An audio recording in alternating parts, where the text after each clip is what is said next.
अरे वाह वाह, तरबूजों को खाने में उतना मजा नहीं जितना तरबूजों को नष्ट करने में आ रहा है। यहाँ पर आकर मैंने कोई भी गलती नहीं की। यहाँ पर तो कितनी सारी फसलें खड़ी है खाने के लिए। वो सुअर जंगल से भाग कर आया था। वो प्रत्येक दिन लोगों की फसलों को बर्बाद कर रहा था।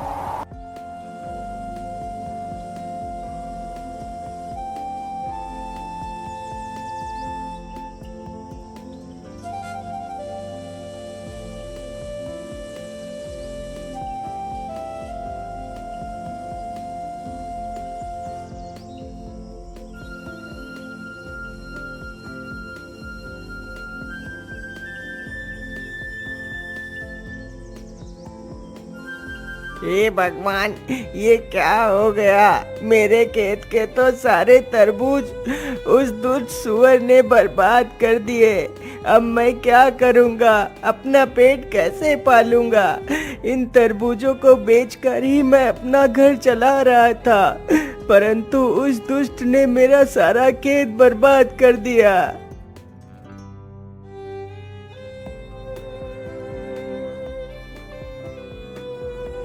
अरे मुन्ना भाया, क्या हुआ? आप रो क्यों रहे हो? अरे मंगलू भाई, सब कुछ तो तुम्हारी आंखों के सामने ही है। उस दुष्ट सुअर ने मेरा सारा खेत बर्बाद कर दिया। मुन्ना किसान की यह बात सुनकर मंगलू थोड़ा सा सहम जाता है। हे भगवान, यदि वो दुष्ट सुअर यहाँ तक आ गया तो कहीं उसने मेरे खेत को भी तो नहीं बर्बाद कर दिया। चलो जल्दी से मैं अपने खेत पर चलकर देखता हूँ। इतना सोचकर मंगलू अपने खेतों की तरफ जाता है तो देखता है उसकी सारी फसल एकदम ठीक है। हे भगवान, तेरा लाख लाख शुक्र है जो मेरा फसल सुरक्षित है। लेकिन इसमें इतना ज्यादा खुशी होने की जरूरत नहीं। यदि कल ही वो सुअर यहाँ आकर मेरा भी खेत नष्ट कर दे तो मैं क्या करूँगा? अरे नहीं नहीं, मैं ऐसा करता हूँ, मैं आज से ही अपनी खेत की रखवाली करता हूँ। मैं आज रात यहीं पर रुकूंगा। रात होते ही मंगलू एक चारपाई पर बैठकर अपने खेत की रखवाली करने लगता है। उधर वह दुष्ट सुअर फिर से भोजन की तलाश में घूमने लगता है।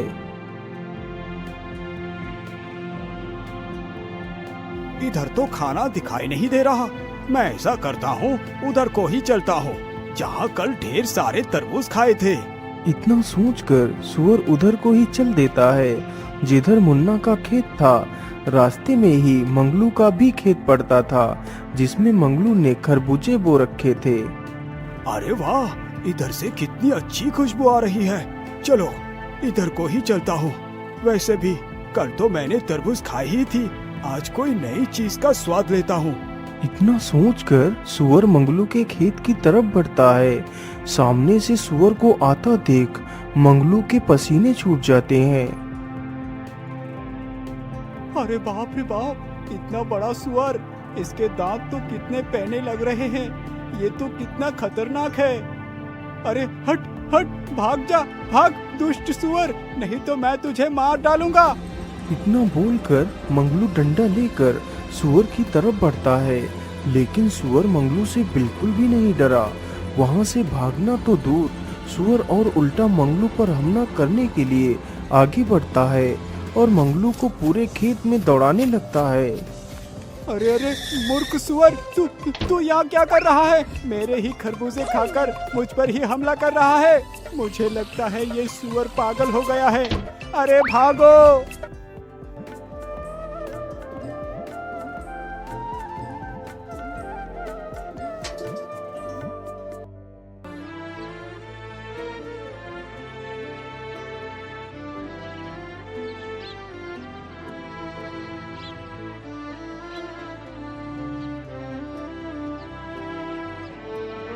हे भगवान, ये सब क्या हो गया? मेरा सारा खेत उस दुष्ट सुअर ने उजाड़ दिया। अब मैं क्या करूंगा? मैं इस दुष्ट को जिंदा नहीं छोड़ूंगा। अरे मंगलू भाई, उस दुष्ट सुअर का तो आतंक बढ़ता ही जा रहा है। लेकिन मुन्ना भाया, आखिर हम उस दुष्ट जानवर का कर भी क्या सकते हैं? अरे भाई, आप मेरी सलाह मानो। तो हमें महाराज के पास चलना चाहिए, वो हमारी मदद जरूर करेंगे। इतना सोचकर मंगलू और मुन्ना तथा गांव के कुछ लोग राजा के महल में पहुंचते हैं। महाराज, हमारी सहायता कीजिए, हमें बचा लीजिए महाराज। अरे आप लोग शांत हो जाइए, बोलिए आप लोगों की क्या तकलीफ है। राजा के पूछने पर गांव के सभी लोग बारी बारी से राजा को उस सुअर के बारे में बताते हैं। आप लोग शांत हो जाइए। मंत्री जी, उस सुअर ने जिस जिस को भी नुकसान किया है उसे 10-10 सोने की मोहरें दे दी जाए और पूरे राज्य में ये घोषणा करवा दो, जो कोई भी उस सुअर को जिंदा या मुर्दा लाकर मुझे देगा तो मैं उसे मुंह मांगा इनाम दूंगा। राजा का आदेश होते ही सैनिक पूरे राज्य में घूम घूम कर घोषणा करने लगते हैं। सुनो सुनो सुनो, हमारे राज्य में एक दुष्ट सुअर घुस आया है। यदि कोई भी इंसान उस सुअर को जिंदा या मुर्दा पकड़कर महाराज के सामने पेश करेगा तो महाराज उसे मुंह मांगा इनाम देंगे। सुअर इतना ज्यादा खतरनाक था कि किसी की भी हिम्मत नहीं हुई कि उसे पकड़ने के लिए जाए और अपनी जान जोखिम में डाले।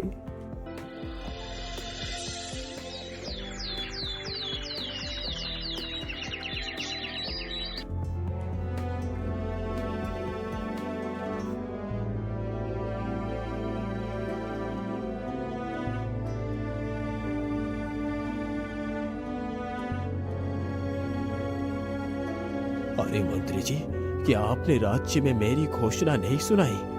अभी तक कोई भी व्यक्ति उस सुअर को पकड़ने के लिए क्यों नहीं आया? महाराज, मुझे क्षमा कीजिए, लेकिन मैंने पूरे राज्य में यह घोषणा करवाई थी। महाराज, मुझे लगता है वह सुअर बहुत खतरनाक है, इसलिए कोई भी व्यक्ति जानबूझकर अपनी जान को जोखिम में नहीं डालना चाहता। परंतु मंत्री जी, यदि ऐसा ही रहा तो वो सुअर हमारे पूरे राज्य का विनाश कर देगा। महाराज, उस सुअर को पकड़ना या फिर मारना किसी आम आदमी के बस की बात नहीं है। मंत्री जी, मुझे लगता है मुझे अपनी शर्त को बदलना होगा।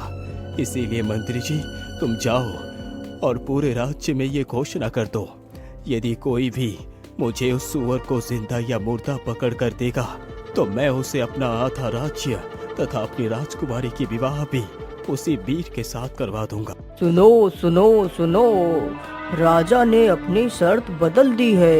अब यदि कोई इंसान उस सुअर को जिंदा या मुर्दा लाकर राजा को देगा तो राजा उसे अपना आधा राज्य दे देगा तथा अपनी पुत्री का विवाह उसी के साथ कर देगा। सैनिक पूरे राज्य में यह घोषणा करते हैं। उन सैनिकों की बात दो भाई चुपचाप खड़े होकर सुन रहे थे। बड़े भाई का नाम राकेश तथा छोटे भाई का नाम भोला था। राकेश बड़े ही कुटिल स्वभाव का था, जबकि भोला तो मानो भोला ही था। वह दोनों बहुत ही गरीब थे। अरे भोला, क्या तुमने भी वही सुना जो मैंने सुना है? हाँ भैया, आपने एकदम ठीक ही सुना है। अब तो मैं ही उस सुअर को मार कर लाऊंगा और राजकुमारी से विवाह कर बन जाऊंगा इस राज्य का राजा। इसीलिए मैं तो चला महाराज के पास। इतना कहकर राकेश वहां से चला जाता है और भोला भी अपने घर की तरफ चला जाता है।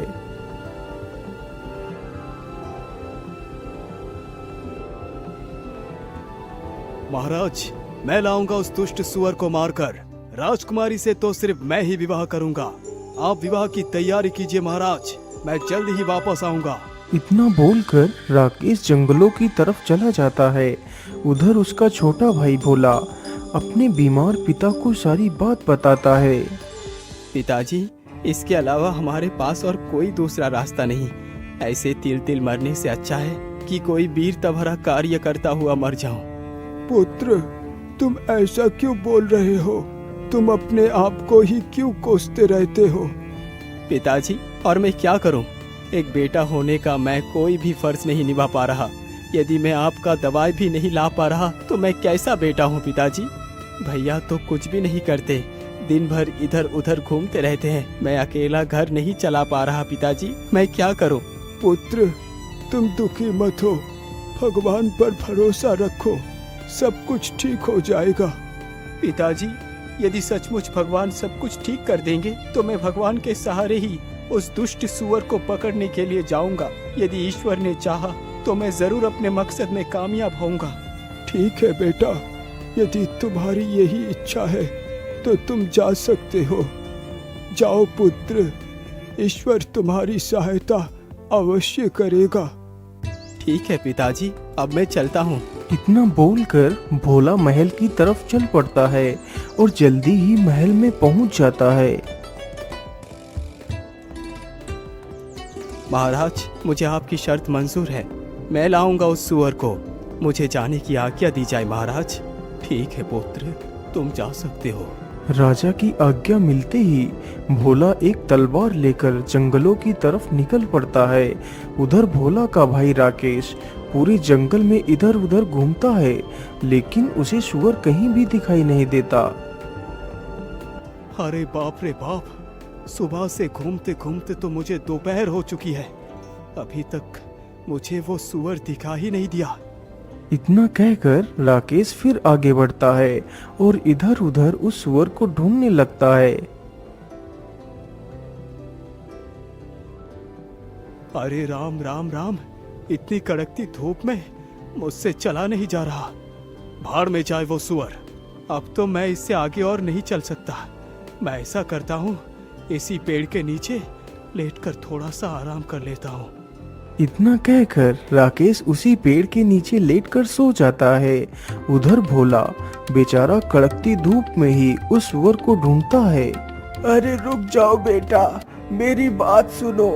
भोला जैसे ही पीछे मुड़कर देखता है तो उसके सामने एक बूढ़ा बौना आदमी खड़ा होता है, जिसके हाथ में एक तलवार होती है। बोलिए बाबा, आप मुझसे क्या कहना चाहते हैं? अरे बेटा, तुम तो कितने कठोर हो। इस कड़कती धूप में भी पैदल चलकर उस सुअर को ढूंढ रहे हो। वाकई तुम तो कितने परिश्रमी हो, इसलिए मैं तुम्हें कुछ देना चाहता हूँ पुत्र। बोलिए बाबा, आप मुझे क्या देना चाहते हैं? बेटा, तुम मेरी इस तलवार को ले लो। यह तलवार बहुत शक्तिशाली है, इसके वार से आज तक कोई भी शत्रु नहीं बच पाया। लेकिन बाबा, आप हो कौन, और आप ये तलवार मुझे क्यों दे रहे हैं, जबकि आप खुद इस तलवार से उस दुष्ट सुअर को मारकर राजा से बहुत कुछ प्राप्त कर सकते हैं। बेटा, मैं यहीं पास के गांव में ही रहता हूँ। जब मुझे पता चला कि तुम उस सुअर को मारने के लिए जा रहे हो, तो मैंने सोचा कि क्यों ना मैं इस तलवार को तुम्हें दे दूं, क्योंकि बेटा अब तो मैं बूढ़ा हो चुका हूँ और मैंने अपनी सारी जिंदगी जी ली है, लेकिन अभी तुम्हारी तो सारी जिंदगी पड़ी है जीने के लिए।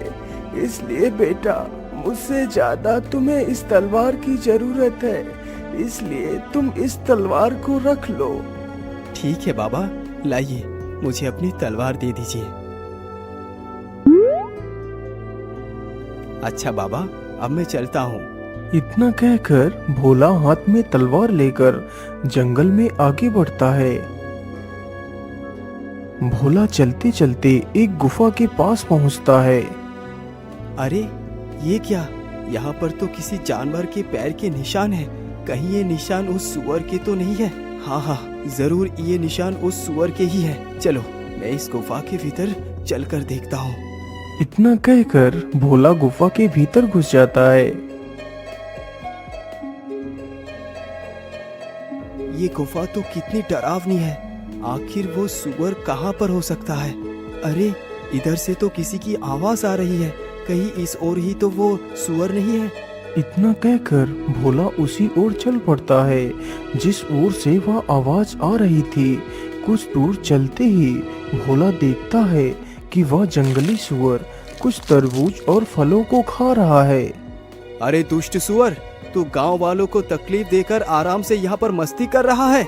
मैं तुझे जिंदा नहीं छोड़ूंगा। इतना कहकर भोला सुअर की तरफ बढ़ता है। सुअर भी इतना खूंखार था कि वह भी भोला पर हमला करने के लिए उसकी तरफ बढ़ता है। सुअर जैसे ही भोला के ऊपर छलांग मारता है, तभी भोला अपनी तलवार को सुअर के सीने में उतार देता है। इस प्रकार वह दुष्ट सुअर भोला के हाथों मारा जाता है।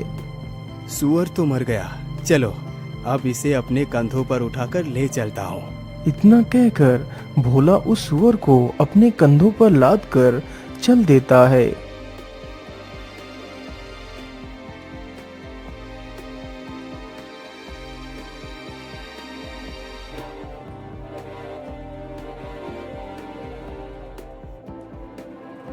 भोला चलते चलते वहीं से गुजरता है जहां पर उसका बड़ा भाई एक पेड़ के नीचे लेटकर सो रहा था। अरे बड़े भैया तो यहाँ पर सोए हुए हैं, चलो मैं उन्हें जगाकर अपने साथ ले चलता हूँ। कहीं किसी जंगली जानवर ने इन्हें यहाँ पर देख लिया तो उन्हें नुकसान भी पहुँचा सकते हैं। अरे भैया उठिए और देखिए, मैं उस सुअर को मार कर ले आया हूँ।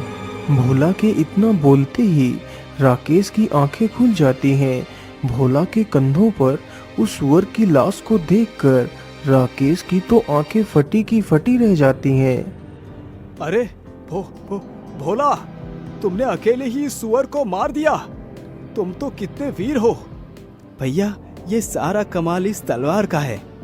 लेकिन भोला, सारा कमाल इस तलवार का है, वो कैसे? मैं कुछ समझा नहीं।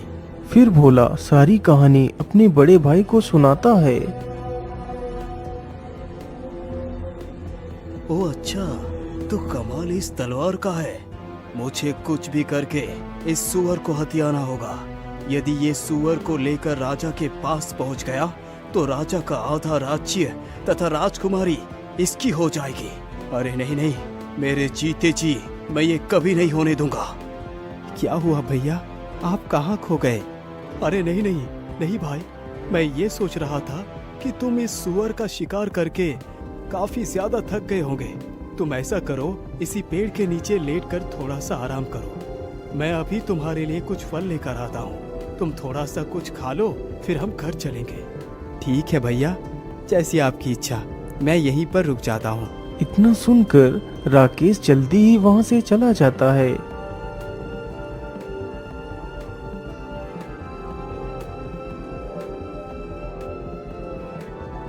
राकेश चलते चलते एक आम के पेड़ के पास पहुंचता है। अरे वाह, इसमें तो कितने सारे आम लगे हुए हैं। चलो इसी में से कुछ आम तोड़ लेता हूँ। राकेश तुरंत ही एक पत्थर उठाता है और पेड़ पर फेंकता है तो कुछ आम टूटकर नीचे गिर जाते हैं।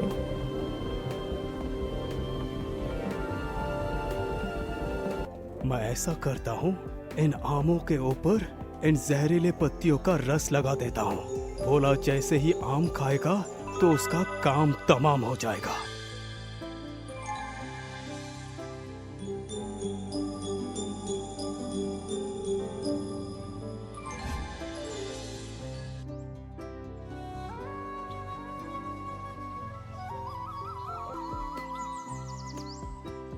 अरे भोला, उठो उठो, देखो मैं तुम्हारे लिए फल तोड़ कर ले आया हूँ।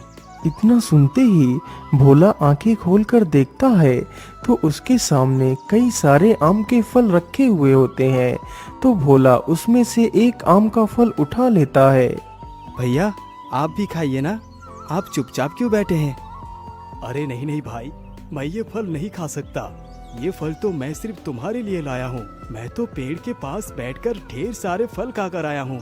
अब तो मेरे पेट में बिल्कुल भी जगह नहीं बची है कि मैं कुछ और खाऊं। अच्छा ठीक है भैया, मैं कुछ फल खा लेता हूँ और कुछ फल पिताजी के लिए भी ले चलता हूँ। भोला तुरंत ही आम के फलों को खाने लगता है। भोला ने अभी मुश्किल से एक ही आम का फल खा पाया था। अरे भैया, ये कैसा आम था? इसे खाकर तो मुझे चक्कर से आने लगे हैं। इतना कहकर बेचारा भोला जमीन पर गिर जाता है। अरे वाह वाह, भोला तो गया काम से। अब तो मैं बनूंगा राजा। चलो मैं ऐसा करता हूँ, इसकी लाश को कहीं दूर झाड़ियों में दफना देता हूँ।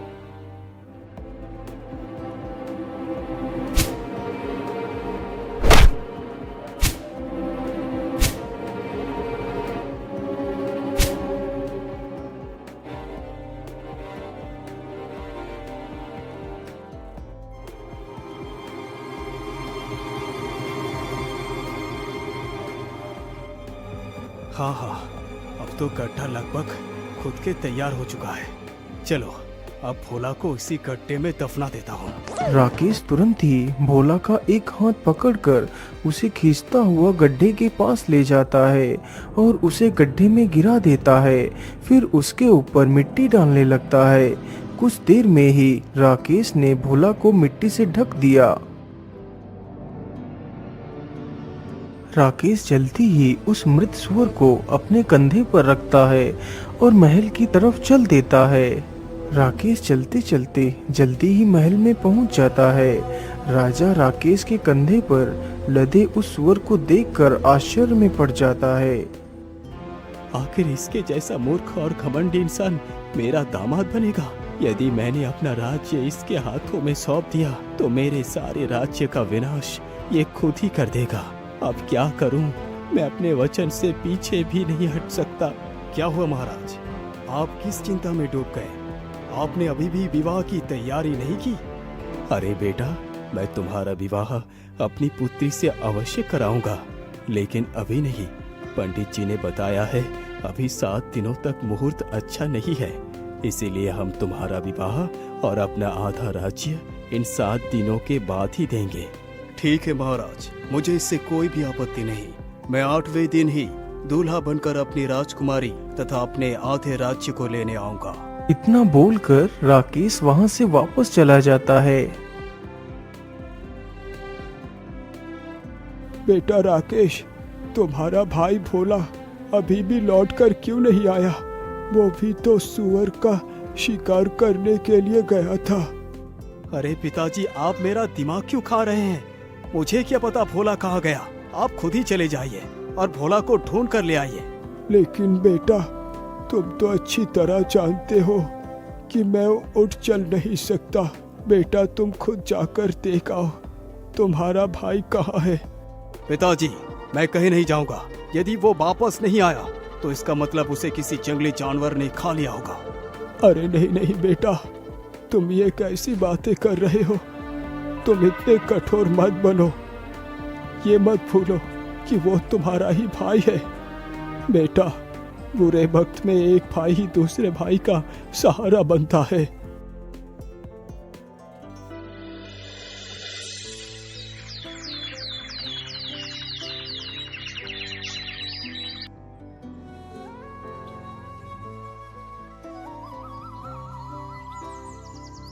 महाराज, 7 दिन तो गुजर गए।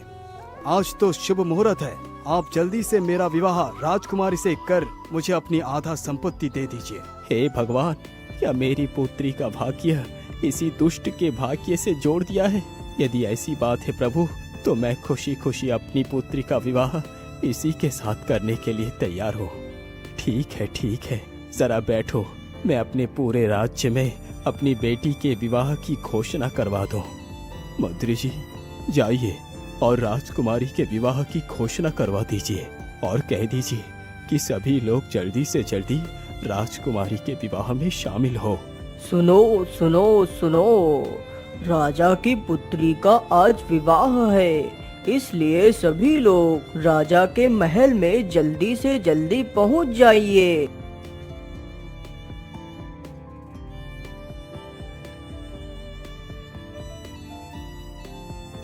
रुक जाइए पंडित जी, ये विवाह नहीं हो सकता। अरे भोला बेटा, तुम कहाँ से आ गए?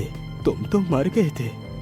नहीं महाराज, मैं मरा नहीं, लेकिन मुझे मारने की पूरी कोशिश की गई थी।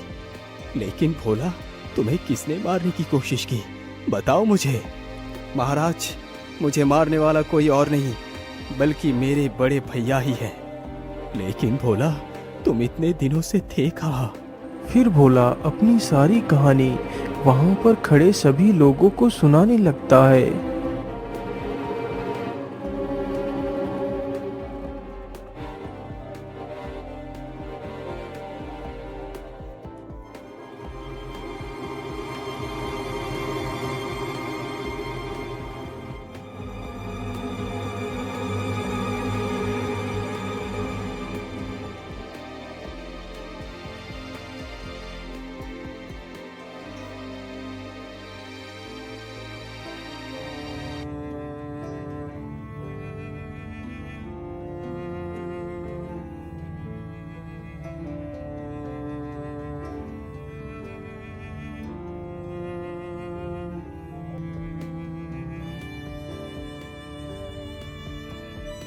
अरे मेरी एक बकरी कहाँ चली गई? अभी तो मेरी दोनों बकरियां यहाँ पर घास खा रही थी, लेकिन अचानक से कहाँ चली गई? तभी चरवाहे की नजर अपनी बकरी के ऊपर पड़ती है, जो बकरी उसी स्थान पर घास खा रही थी जहां कुछ देर पहले राकेश ने अपने भाई भोला को दफनाया था। अरे मेरी बकरी तो वहाँ पर है, चलो उसे वहाँ से इधर को ले आता हूँ। इतना कहकर चरवाहा अपनी बकरी को हाँकने के लिए जाता है तो देखता है कि वहाँ पर ताजी मिट्टी खुदी हुई पड़ी है। उसी मिट्टी के भीतर से एक हाथ बाहर निकला हुआ है। राकेश ने जल्दबाजी में अपने भाई को दफनाया था तो उसका एक हाथ मिट्टी के बाहर ही रह गया था। यह देखकर तो चरवाहा काफी डर जाता है। अरे राम राम राम, ये हाथ किसका है? चरवाहा जल्दी से उस हाथ को पकड़कर देखता है। अरे ये इंसान तो जिंदा है, इसकी तो सांसें चल रही है। चलो मैं जल्दी से इसे बाहर निकाल लेता हूँ। चरवाहा बिना देर किए हुए जल्दी जल्दी से मिट्टी को हटाने लगता है और भोला को बाहर निकाल लेता है।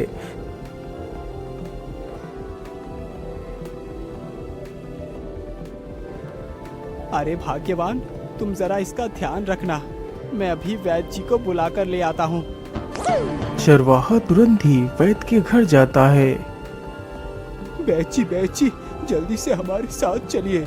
मुझे एक युवक बेहोशी के हालत में मिला है, आप जल्दी से चलकर उसे देख लीजिए। चरवाहे की यह बात सुनकर वैद्य उसके घर जाकर देखता है तो भोला की सांसें चल रही होती हैं, लेकिन उसे होश नहीं आया हुआ होता है। अरे भाई, मैं तुम्हें एक औषधि देता हूँ, तुम उस औषधि को पीसकर रोज इसके तलवों पर मलना। यदि ईश्वर ने चाहा तो यह युवक जल्दी ही ठीक हो जाएगा।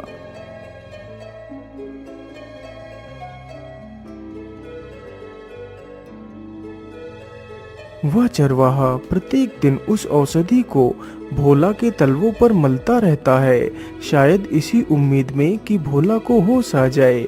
इसी प्रकार धीरे धीरे 7 दिन गुजर जाते हैं।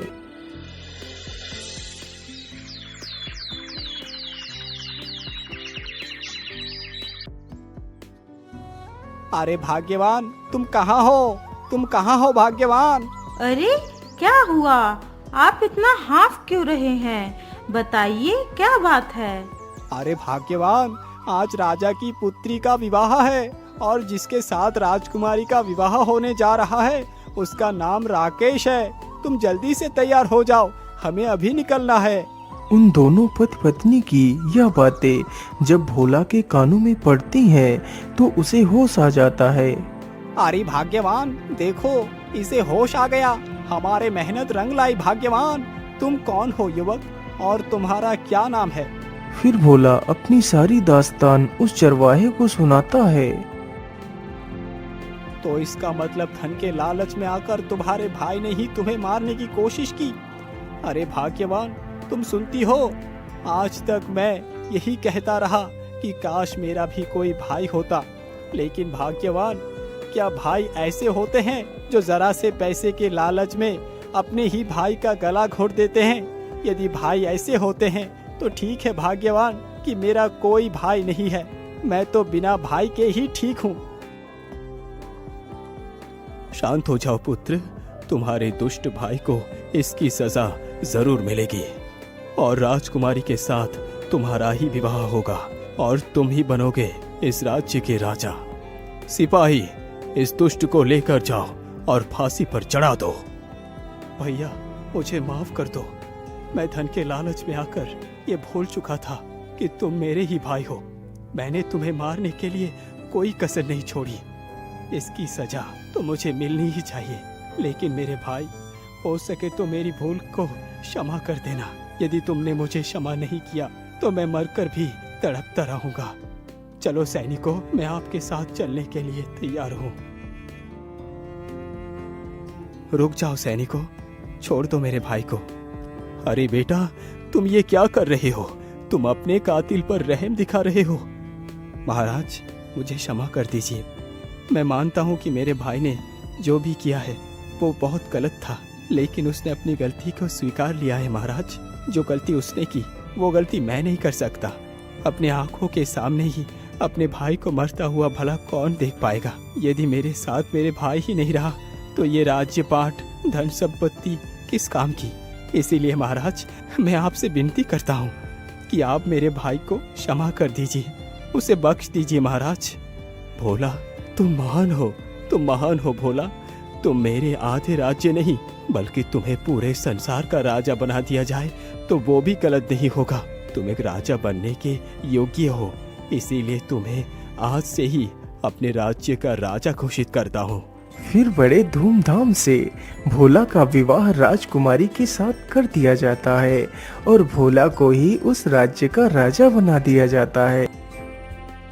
ऐसे ही नैतिक और प्रेरणादायक कहानियाँ देखने के लिए हमारे चैनल को सब्सक्राइब और लाइक करें। धन्यवाद।